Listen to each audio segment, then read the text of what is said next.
In accordance with the Children's Online Privacy Protection Act, this channel is not to be viewed by children under the age of 13. Viewer discretion is advised. Hey everybody, Dragon King Mark here, and welcome to Let's Play Shadowrun. She managed to get her sins erased, and after learning that Raymond Black was supposedly killed, but it turns out he might actually still be alive, not killed by cops, but instead killed by some plastic-faced man, we need to find out who it is. So, Miss Chang offered us a way to work with her. Money. So yeah, there's that, and she also gave us free access to everyone in Heoi.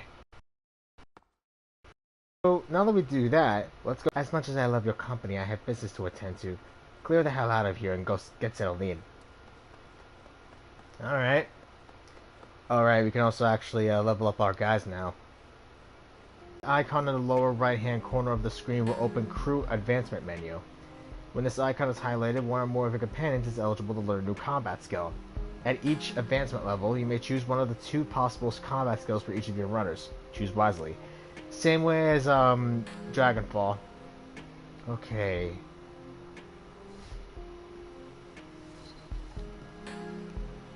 We can augment her spear capabilities or augment her crit inequality. Or augment her ranged combat.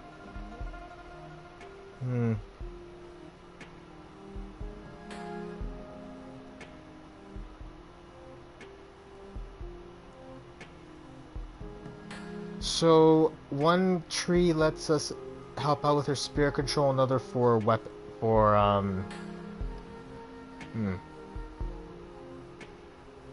Ooh.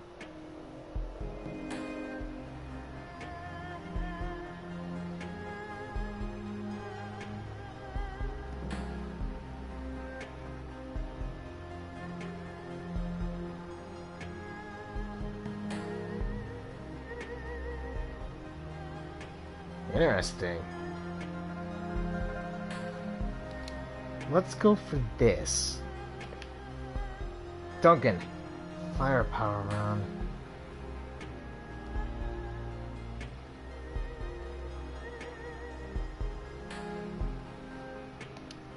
Let's go lethal. Isabel.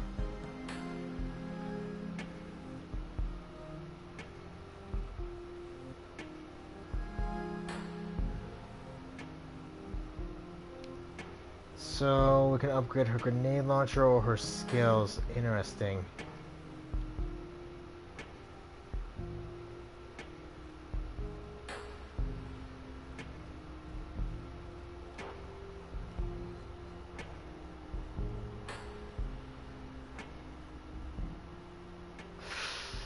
Ooh, that is good.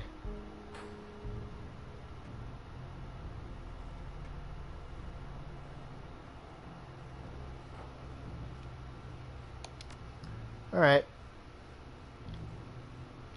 That's everyone. Let's go and talk with everyone now that we have access to this place. See if there's anyone we could talk to. Maybe even check out those shops. So, I've been recently listening to Arknight's, I found like this video about the various different operator themes, and I'm just like, dang. I know Faker and Order's got some good themes and all, but Arknight has way more variation in music genre. Jin, as you approach over a go board, the juxtaposition of the two white-haired, white-bearded men and the black-haired man is almost comical. Together, the three resemble the small black and white stones of their game. Despite the variety of ambient distractions, the three men remain acutely focused on the game. One of the elders, a round-faced man with a beatific smile, carefully picks up a black stone and places it on the board. His opponent snorts, and a small smile flashes across his long face. Almost carelessly, he snatches a white stone and deposits it in the board. The smiling man groans, and the long-faced one proceeds to collect several black pieces off the board. You got me there, Jin. He laughs, a pleasant, full sound. As it trails off, he spots you watching the game. A broad smile brightens his cheeks. Why, hello there, young man. Something you need? The long-faced man gives you a cursory look and continues to collect black stones. Just a gaga, Shiu. It's your turn. The name's Sinjan. Guys, something to answer a question or two? Shiu nods. I could use a short break. How about you, Jin? Jin sighs, shoulders slumped forward. After a moment of scowling, he reluctantly speaks. Fine, a short break. The two elders turn toward the younger man. He looks to be in his early 30s, but it's difficult to tell. The skin on his face is smooth and supple, with only the suggestions of creases at his eye, mouth, and forehead. But small gestures, a blink, a flare in his nostrils, briefly reveal the lines in his face. The man's eyes rise from the go board and studies the elders. He nods. I've been hearing about strange dreams here in Heoi. Have you had any nightmares recently? The three men exchange looks. Shiu looks to you. What a coincidence. It wasn't but an hour ago that we were all discussing that very thing. We have been having bad dreams, every one of us. I've had them myself. We should compare notes. What did you learn about? What did you dream about? Is that right? Jin leans in, stares at you. Can't say I'm comfortable with giving a stranger details about my dreams. Shiu waves his hand dismissively at Jin. Don't mind him, he's always been a poor sport. But he raises a good point. Some of our dreams contain information best left private, just as yours do, I'm sure. Having just met, how can we be sure that you'll respect our personal information? Dang it! I double-clicked by accident, sorry. He exhales slowly, then begins speaking. I dreamed of a long, dingy hall. When faced with such a thing, one generally walks its length, so I lifted my right foot and placed it in front of me. But upon taking that first step, I found myself instead drawn down an alleyway to my left. It wasn't there before, this alley. It appeared only as I began to walk. As I moved down the alley, I found myself surrounded by friends and loved ones. They all stood there, silently watching me with smiles on their faces. As I passed each of one of them, they fell to the ground in my wake, dropping like puppets with severed strings. Somehow I knew that if I followed this road to the end, I could have had everything I'd ever dreamed of. But I woke before I could reach it. He folds his hands in his lap. There's a moment of silence before Shiyu pauses and looks at you. You know, young man, Shenjan, you look very much like the person I saw walking that hall. He moved steadily down the path, walking at an even pace, and just behind him, a great and terrible shadow followed. Of course, I didn't have the best view up there on that wall, or wherever I was. Could have been anyone. Perhaps this old mind of mine is seeing your face now and misremembering the dream. He lets out a chuckle, and a small flush of red returns to his cheeks. He looks over at Jin. Alright, Jin, go ahead. Jin broods in his corner, arms crossed and jaw set. I've changed my mind. I don't want to share my dream. Nonsense. Master Lao and I have both told him our dreams, and now it's your turn. Jin sticks out his lower lip. No. I don't want to force you to do anything. He holds his palm towards you and looks at Shiyu. See? Straight from the horse's mouth. I don't have to. Jin. Lao's voice is firm but soft. This is important.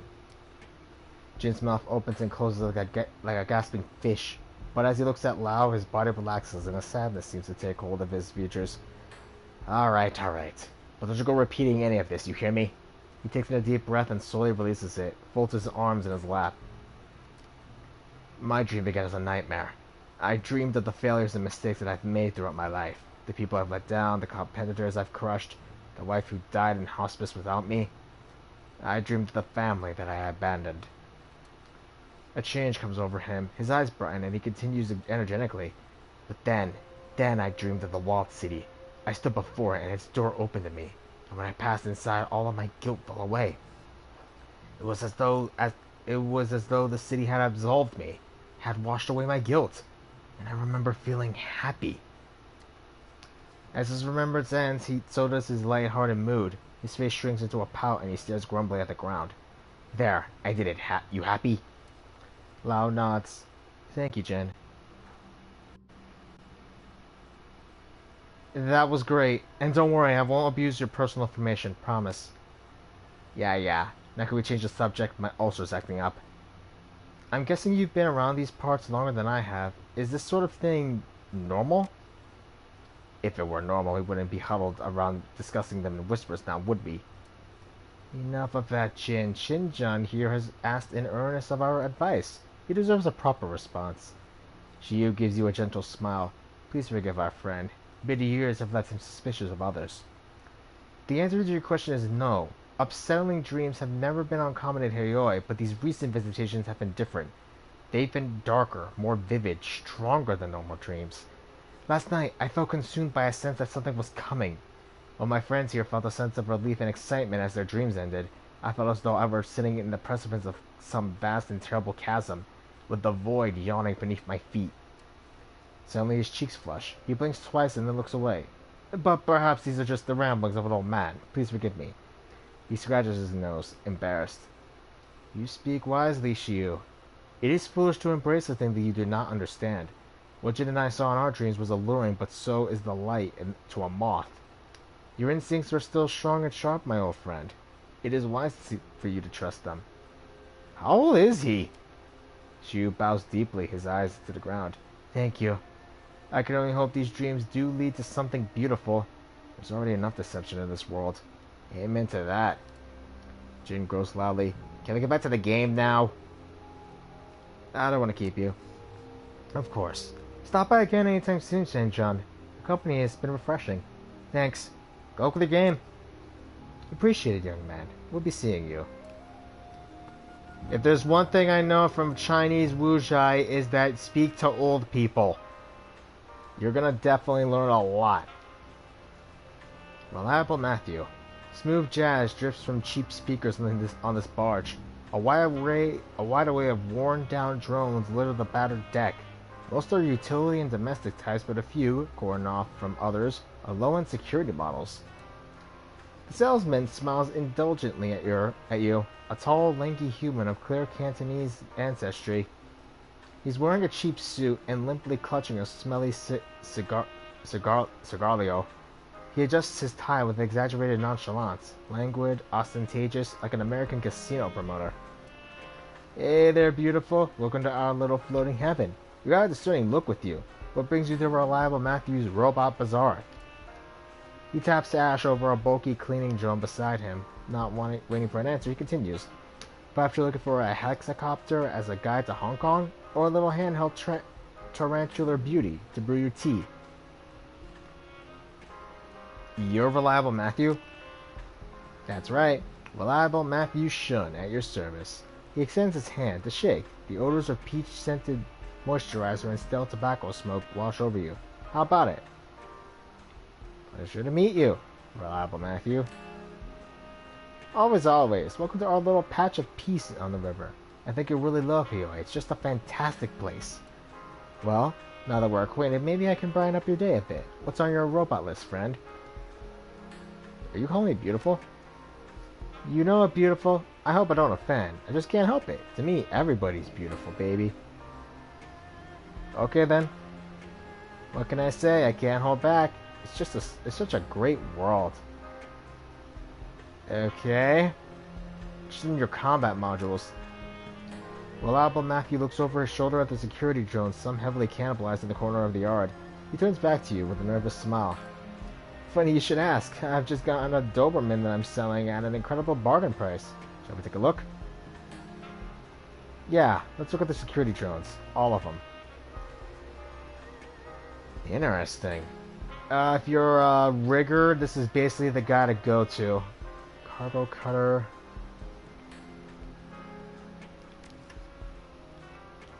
Goodbye, Matthew. Okay. We have some old guys basically talking about playing Go. Our drone expert. Paul Phases. Oh, it's open. Well, I know where a Mystic Shop is. Crafty Zhu. Milling at the front of the store is the shopkeeper, lost in a book of her own. She's tall for 2 meters in height. Her physique is typical bookworm, not overweight, but you can't see any muscular definition either. A wraparound tattoo covers her upper arms and shoulders, but from where you're standing, you can't quite make it out. She's from a book and lock onto you. Welcome. Don't believe I've seen you before. She sits down her book and sweeps a strand of black and pink hair behind her ear. He's crafty. Shenjan, nice to meet you. She shakes your hand. Her grip is surprisingly firm. So, Senjan, what can I do for you? I've got spells, alchemical reagents, foci, whatever you want, really. Might have to do some digging to find it, but if it's magical, it's around here somewhere. Is this your store, or do you just work here? It's mine. I inherited it from my mom. As you can see, she generously left me all her research journals. Her words are thick with sarcasm. Mom was never a big cleaner, but neither am I. My mom used to keep spirits around that helped her manage the place. They're not here anymore. But sometimes I swear my books aren't where I last placed them. Who knows? Maybe they pop by for visits. I just wish they cleaned while they were here. What makes this store so special? It's old, respectable, built over a dragon line. She slightly tilts her head to the side. We also carry texts unavailable anywhere else, but I guess for me, I'm drawn to this place by the nostalgia. How do you like working here? It's a job, can't complain. What's with the name of the store? It's a cultural thing. The 5 phases represent wood, earth, water, fire, and metal. Some people believe that they're the basis of how things function and interact with this world. You'll find it practiced all throughout China, in disciplines ranging from farming to science, even music. The theory isn't common among younger generations, but it has its uses. My mother was strongly influenced by it. In fact, our sign out front is a visual representation of the cycle of 5 phases. It was an inspiration to her. She raises a shoulder and half shrug. I just think that it looks neat. Got a question about something. Sure. Say, Crafty, have you had any vivid dreams lately? Her face is unreadable. Her eyes lock onto yours. As a matter of fact, I have, Sinjan. But we all get the occasional vivid dream. Nothing special there. Gestures to the books on the tabletop. Really? Then why are you reading up on them? She flicks her wrist dismissively. Sure, it's a little weird that we're having them, but these types of dreams are common in the walled city. Nothing to get worked up about. Probably. They're common? Explain. She nods. Common as the cold. My mother devoted her life to researching the walled city and the magical phenomenon within it, so I grew up with stories about the city, the recurrent creepy dreams being one of them. I've never been inside the walled city myself, but Mom went in pretty regularly and experienced the dreams. Your mom sounds like an interesting person. The sides of her mouth dip into a shallow frown. Sure, she was interesting, but not praiseworthy. Tell me about yourself. She raises a shoulder in a half shrug. I'm not sure where to start. What do you want to know? What do you do when you're not at work? Now, I've been pretty crunched here at the shop, so I don't have a lot of time outside of work. But when I'm off the clock, I like to read and paint. Maybe kick back and enjoy a meal with my friends. My buddy Gobbett sometimes stops by with food. No drag racing or anything. Pretty boring. You said you paint? Just for fun. I don't make money off of it or anything like that. I just find it relaxing. She pats her arms. Design my tattoos, but that's about the extent that I take it beyond the canvas. I'd like to see your paintings sometime. Some of them are around the shop. You're welcome to take a look. What do you like to read? Crafty claps her hands together, and a slow smile spreads across her face. Aside from the usual, I love sitting down each morning with a tall cup of soy cap and with the latest news stream on hand. I pop it right open on the obituaries. Makes for great reading. She smiles at you for a moment before speaking. Kidding. Well, for all you know. I tend to stray toward detective novels. Maybe something suspense and horror. When I'm not reading for leisure, I study my textbooks to keep my magic sharp. I know a Gobbet. I wonder if they're the same person. You know a lot of Gobbets? Her teasing resolves itself with a gentle smirk. I'm sure they're one and the same. She's a good person. We're not really close, but we have a pleasant relationship, chatting over french fries, discussing our latest reads, you know, child things. How do you know her? She and Isabel got me out of a top spot. Good. Keep her by your side. Gobbet's pretty fluent in the ways of the city and the people who live here. She knows her stuff. If you stick with her, you'll find yourself in a lot less trouble than you would otherwise. Sounds fun, but I'd like to ask you something on a more serious note. Sure, what's on your mind? Your mother sounds like quite the mage. Did you study magic too? I sure did. Natural predisposition. She flexes her arm. Or whatever. Mom and I learned the craft differently. I went to a university and she was book taught. Mom was very old school. Her magic wasn't as applicable to everyday situations, and it was rooted in superstitions. It still worked, and, well, but only for more ritualistic ancient spells. Practical spells like rain shields and the bottomless trash cans were outside of her repertoire. Bottomless trash cans? Is that actually a thing? I would kill to have one of those. Is Crafty really your first name? No. A wave of nostalgia seems to pull her gaze toward the shop's front window. The name started out as a joke, actually. Back home, my mom used to call me Crafty since the meaning is similar to my given name. I liked it because of the way it sounds. I insisted that my family call me Crafty, so it became a sort of nickname around the house. When I got older and started school in Hong Kong, and then my mom registered me as Crafty and it stuck. So what's your given name? Meow. She raises her hand to prevent you from replying. Yes, like a cat. You foreigners always make that same joke, which is why I grew up hating meow. Call me Crafty. Back on topic. What do you know about the walled city? Very little. Just that my mother spent most of her time in there and she shifts her weight, leans into the counter. Well, it messed her up. Is there something specific you want to know about? What can you tell me about the city? She runs a hand through her hair, exhales. Where to begin? The walled city's always been a hellhole. It started a bad place. It's still a bad place. Crime's drawn to it like a magnet, and you can't enter the city without a security guard on each elbow. But not even that will guarantee you safe passage. No one famous or rich or memorable has ever come from the place, and the only thing it's known around here for around here is its shitty reputation. She shrugs loosely. That's about the gist of it. Now, there's a whole library here that just so happens to be the foremost locations with the walled city text. I'm sure you can fill in the blanks.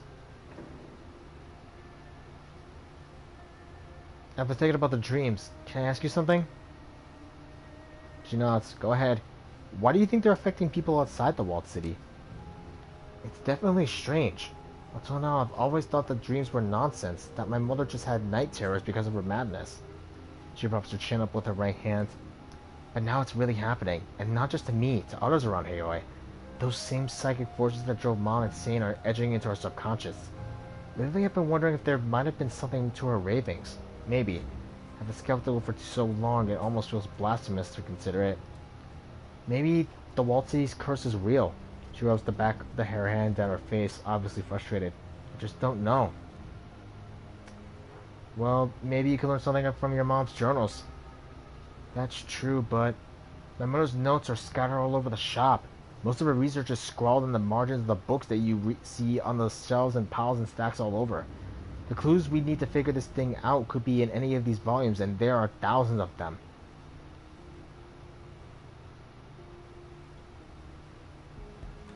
I have a bad feeling about these dreams, Crafty. If there's anything we can do to get to the bottom of them, we need to take that opportunity. She sighs, straightens up. Yeah, I know what I have to do. It's just, damn, look at it all. She tiredly looks down at the book she was reading earlier. Guess I won't be finishing this one anytime soon. Alright, Senjan, I'm gonna get started now, but it'll take time. The House of Five Faces is jammed from floor to ceiling with books, and any one of them could hold valuable information. Check in once in a while and I'll share my findings with you. Sure thing. Keep me updated. She clicks her tongue and points a finger at you. Will do. I get the feeling that your relationship with your mother was unusual. Hello, Vera. You better believe it. She was obsessed with the walled city. Put it before everyone in her life. Mom ate, slept, and breathed that city.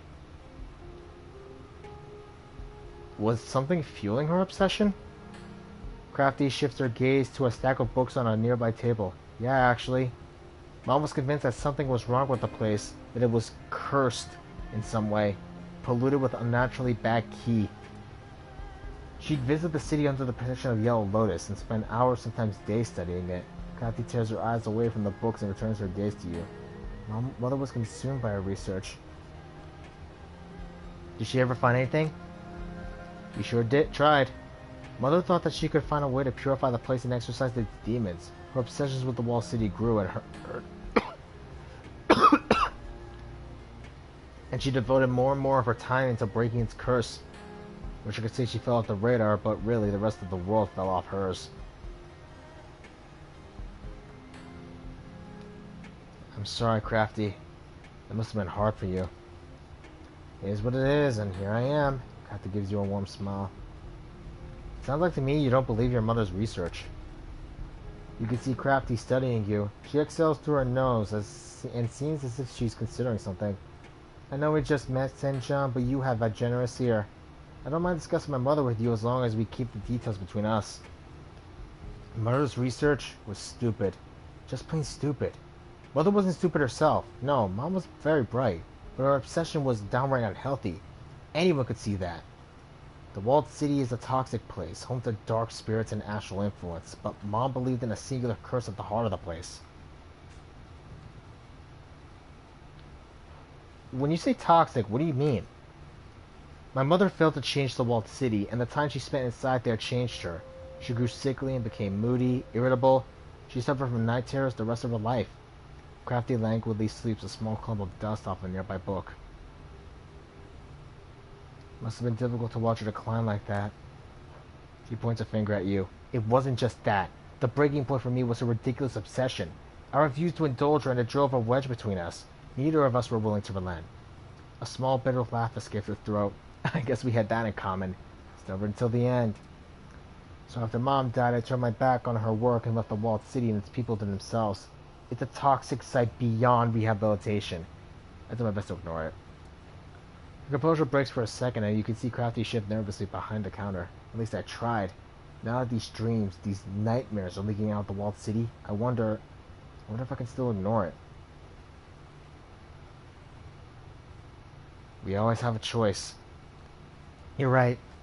But not everyone's choices are weighed evenly, and I just don't think I can turn a blind eye to what's happening here. She loosely gestures to the bookshelves all over the shop.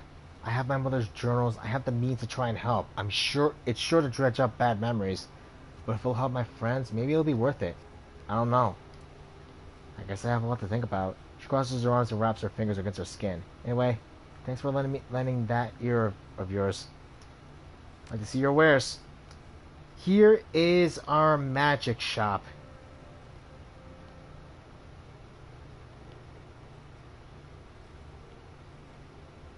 Oh. Fetishes. We got the elemental fetishes, but we also got a salve and also those other fetishes. See you around. So, yeah. Talk to Crafty every mission.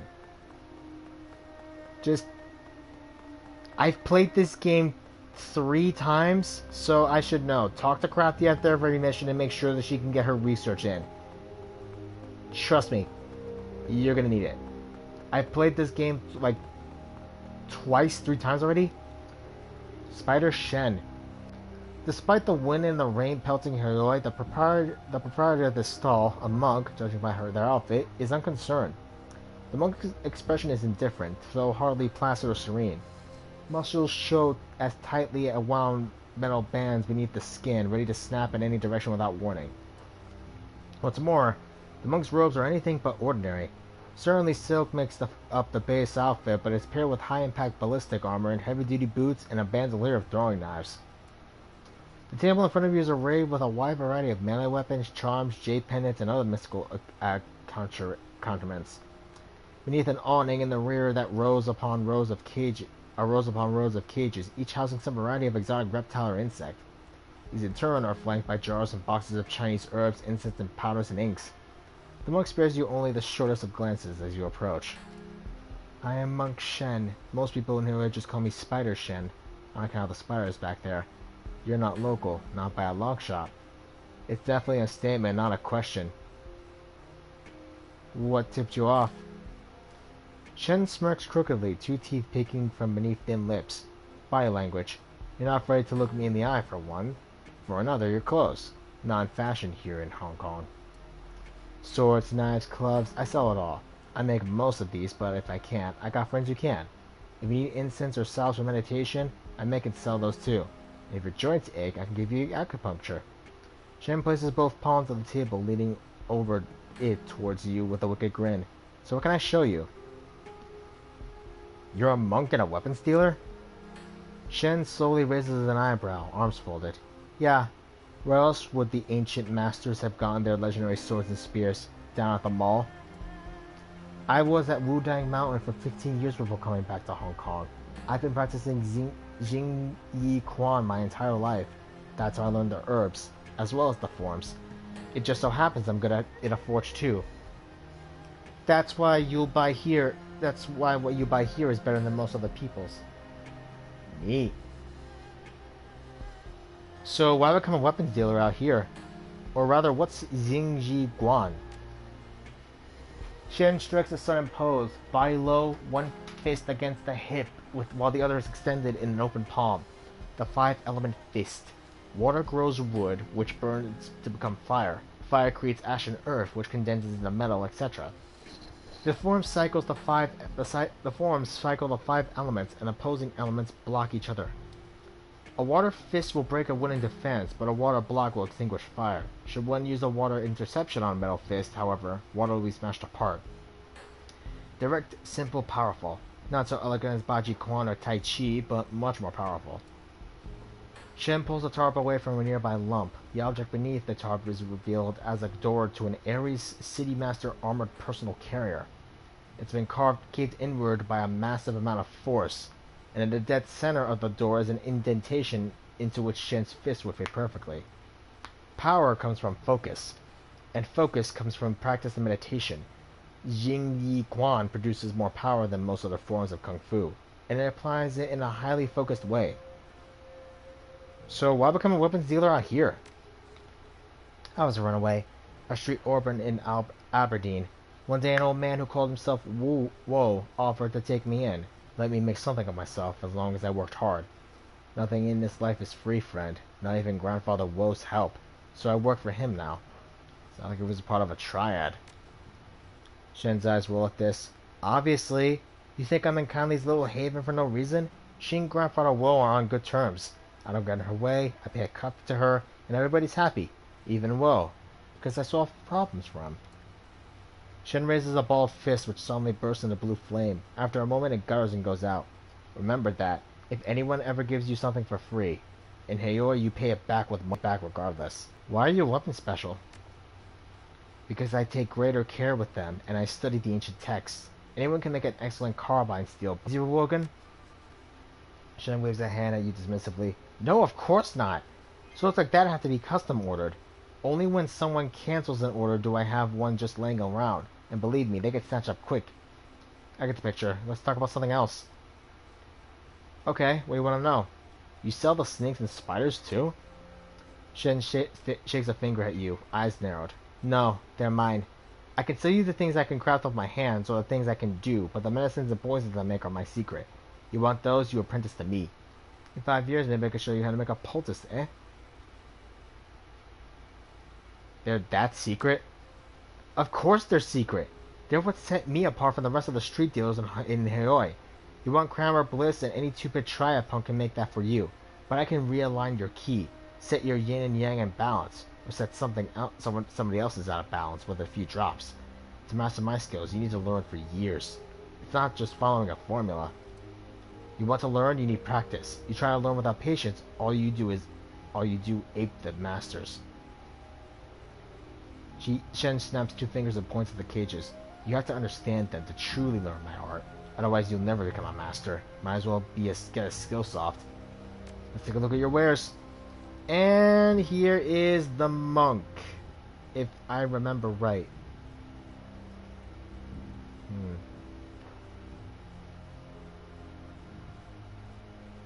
Yes. Yes, yes, and let's grab that.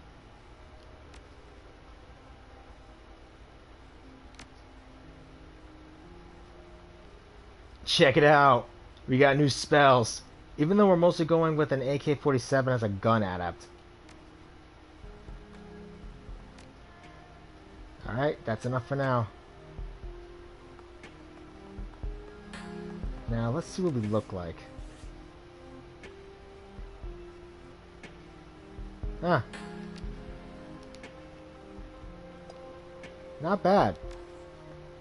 This gives us better armor, and we also have an innate ability of basically just, you know, looking kind of cool. Since we're going as a monk, might as well go as a monk. Or a physical adept. Which reminds me, we really need to get that blade. Maximum law. Overhead, a gigantic hollow sign shines like a searchlight, screaming its message through the dim light. It hums and flickers, sputtering like an old engine. Fierce electrical crackles sporadically bursting out of the sign's emitter, stabbing your eyes and filling your ears with static. Under the baleful glare of the sign, the rusty mini-barge decks is stacked with electronics. Dilapidated stereos share space with crisply boxed servers. Racks of disks and memory chips fill display cases, padlocked under plexiglass. A short human in his late 20s stands in the middle, hands on his hips, talking loudly in the air. Bulky virtual reality goggles cover his eyes. A data jack cable runs from his temple, down his stained t-shirt, to a belt load of clearly home-built computer hardware. No, I'm telling you, his voice is shrill, clipped. Nobody uses KM3s. Like, nobody. They're shit.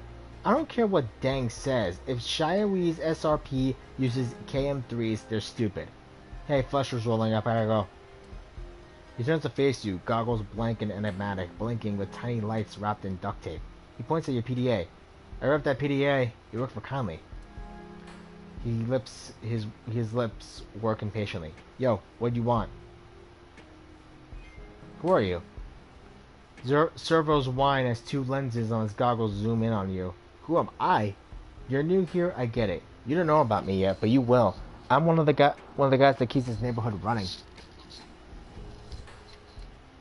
This is Law's Technology Palace, satellite territory of Wampoa. You step on the boat, you're in sovereign state. I represent Wampoa here. I'm Maximum Law. He draws himself up proudly, setting his hands on his hips. The Maximum Law, yo. You got a tech problem? Boom, I solve it. You need software? Boom, done. But don't waste my time. So you got any business in Wampoa right now? If not, keep moving. The Vault City. Worth anything? He scans the chip's casing with a handful of optical reader. Yo, this shit is banned! Lifted out some Yellow Lotus? They traffic this stuff. Delimited SIM chips. Full sensory experiences. You been looking for a buyer? I can make it happen. How's 120 sound? Sure. Take it. Hope it finds a good home. Well, yeah, I'll sample it first. But these cowhots can send you for a trip. Don't worry. Handle my Sims. That is an amazingly ostentatious hollow sign you've got. Yo. Maximum Law looks up at the gigantic blue-white letters in deep satisfaction. It's pretty boss. That must cost you a small fortune in electricity. Whatever, I'm not paying for it. Half of Heoi gets its juice from a pirate tap on a big Mitsuhama DC cable under the river. Mitsuhama's like, his voice winds up in a mocking whine. Oh, let's run 2 million volts from the coal fusion plant out to the island under the river. Those slum monkeys can't tap an underwater cable. Idiots. You know who built the tap that pulls electricity off the cable? Wampoa. You know whose barge holds the transformer? Mine. Maximum Law thrusts his fist high into the air in silent victory. Cheap power for all and a whole lot extra for me. Behold the lighthouse of Boom. Why are you wearing VR goggles? It's not VR, it's augmented reality. We're pioneering it. Little cameras, matrix overlay, can support a three-dimensional HUD, and sub-windows with live multiple feeds.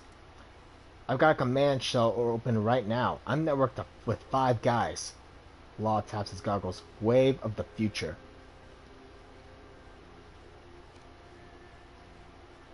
Interesting. It is. Law says it with supreme confidence, a statement of perfect fact. Looks like you got some dangerously exposed wires over there. Yo, what are you, my mother? Law regards you with a skeptical disgust. Those wires are fine where they are, high and dry. They're only a problem for someone doing something stupid. I'm running a high bandwidth tech operation. Do I look like I have time to tape copper and slip tea? No, I don't. Law wraps his knuckles fiercely on a clear topped case full of buses, cables, and cable harnesses. These are the only wires you need to think about. And for the tech, showing what you got. And this is for our cyberware guy. If you're looking for decking stuff, this is him. Yeah, whatever.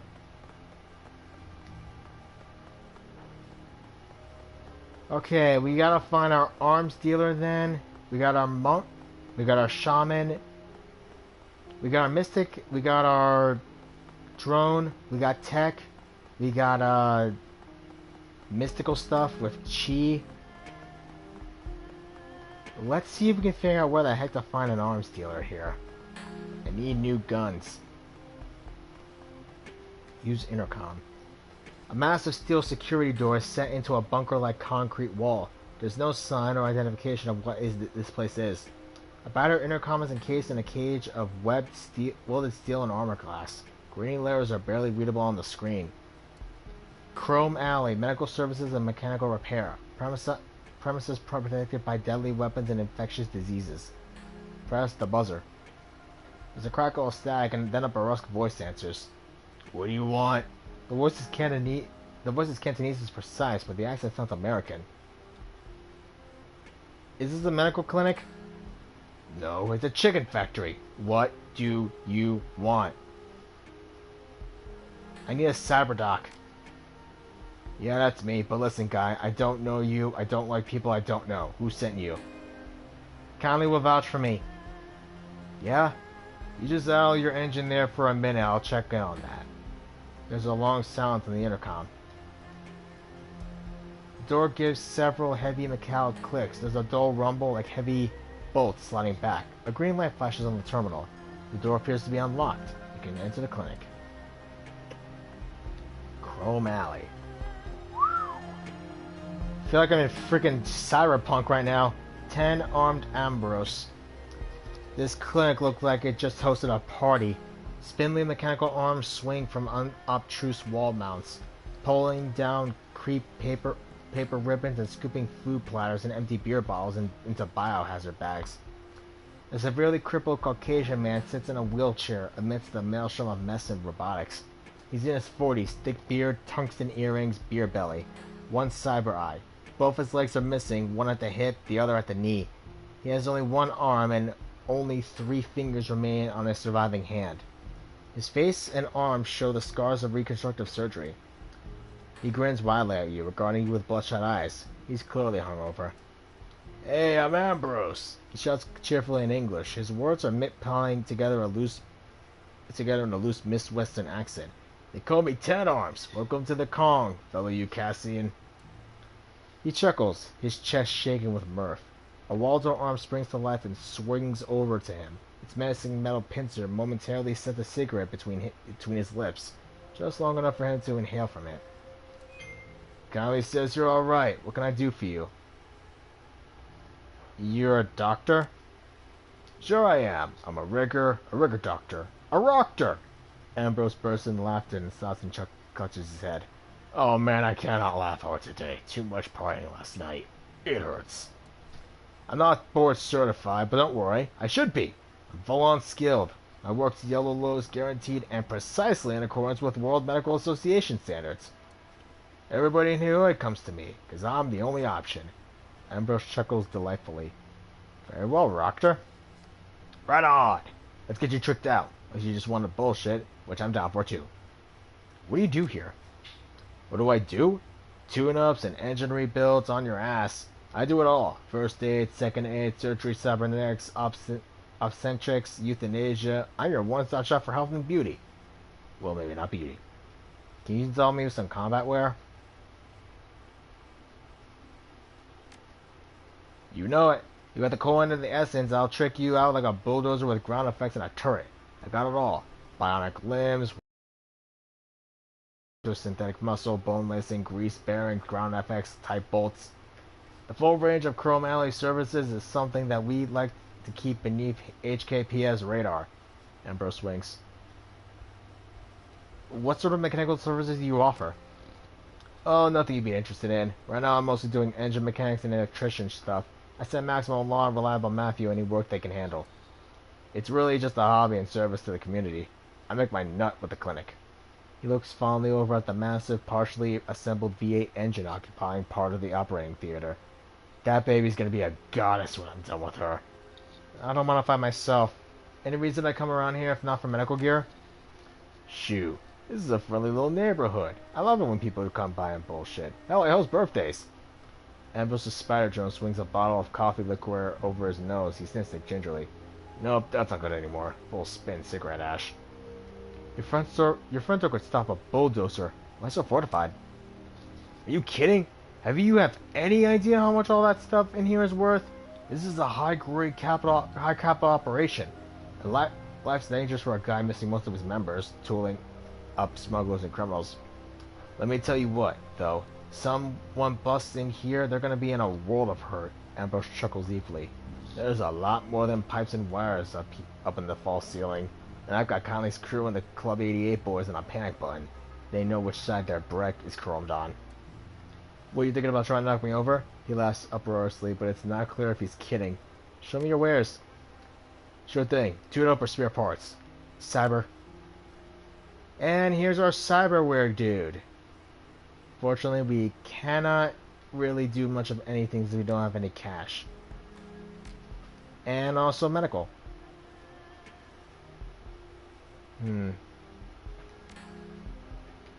Let's see. We'll be good for now. Time for me to go.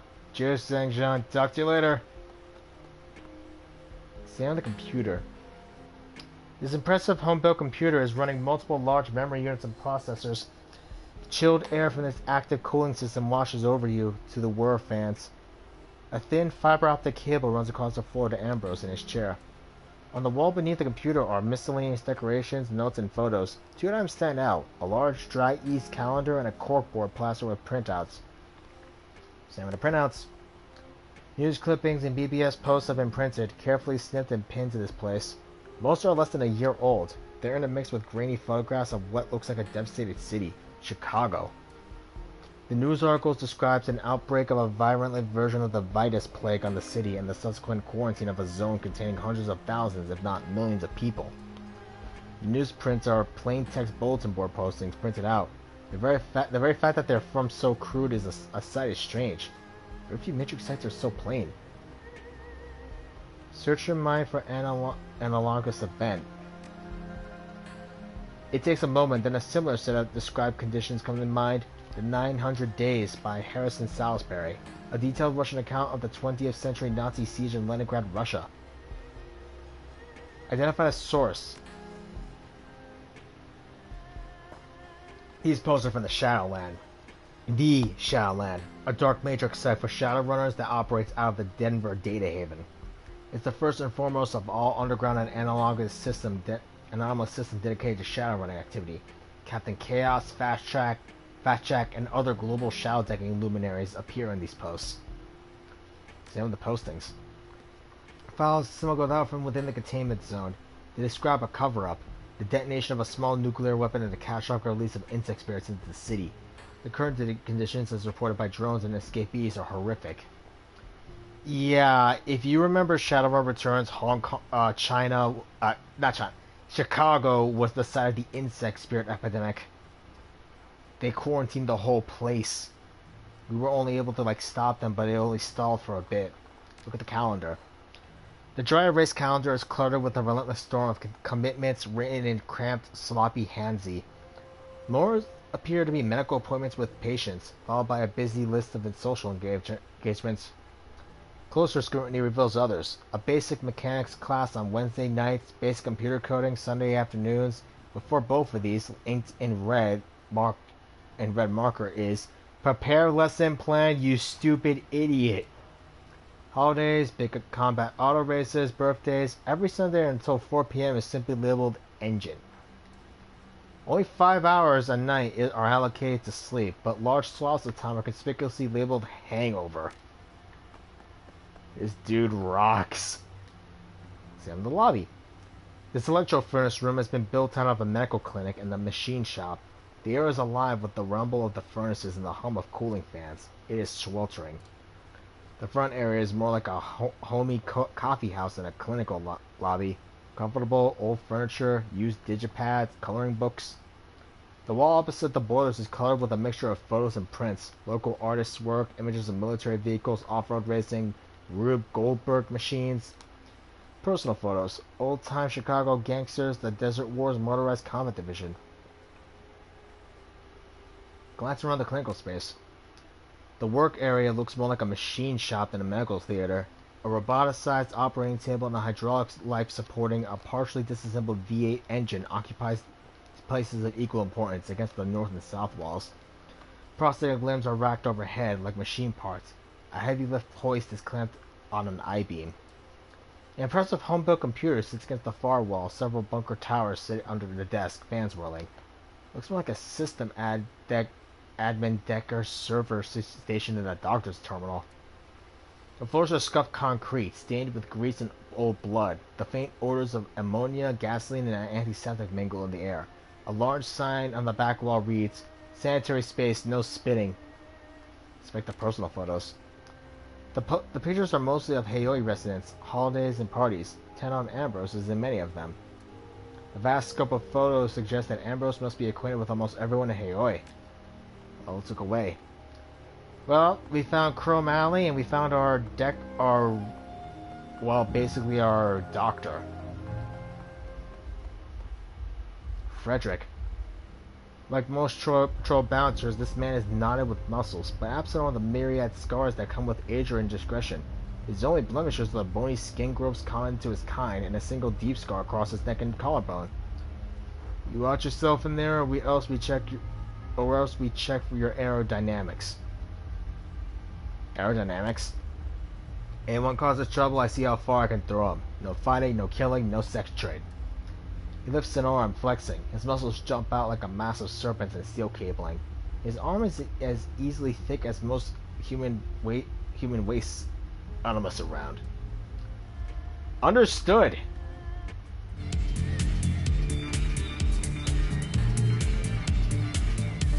Henry Kaifa. There is only one way to describe the troll haunting the back of Club 88. Weathered. It's as if the man has been carved from granite and then battered by the crash of waves and salty winds over the course of decades. Welcome to Club 88. No killing, no fighting, no sex trade. I can respect that. I'm Senchan. I'm Henry Kaifa. I suppose I own this place.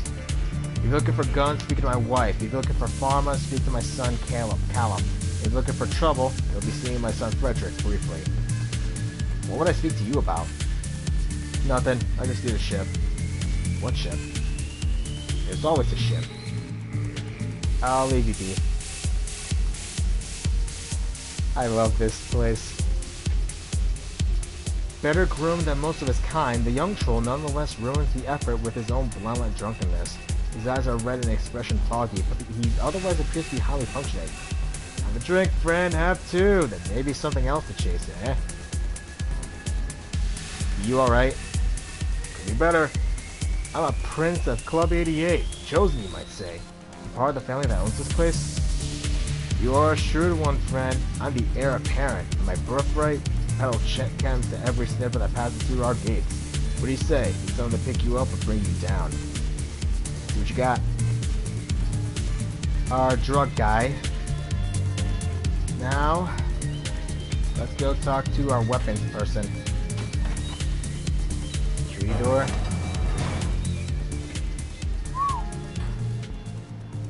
The older troll woman has a striking Amazonian quality. When she was younger, she must have really turned heads.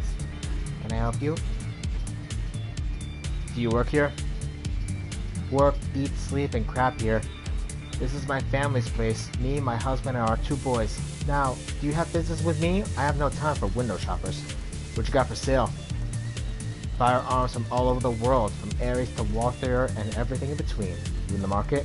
Let's take a look. And our weapons. SMGs. AK. Dang. I could get a Samopal. Come back anytime. Anything else you need? What can you tell me about Heoi? There's only one thing you need to know. The corporations do not rule Heoi. We're under Kami Chang's umbrella, and her yellow little soldiers protect the docks and maintain the peace. But we're not triad members, and they don't own us. Heoi is a crossroads, where goods change hands and deals are made. Kami makes the market, but we, the families, make it happen.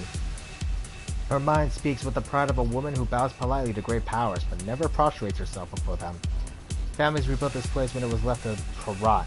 Strong families like mine, and we protect our own.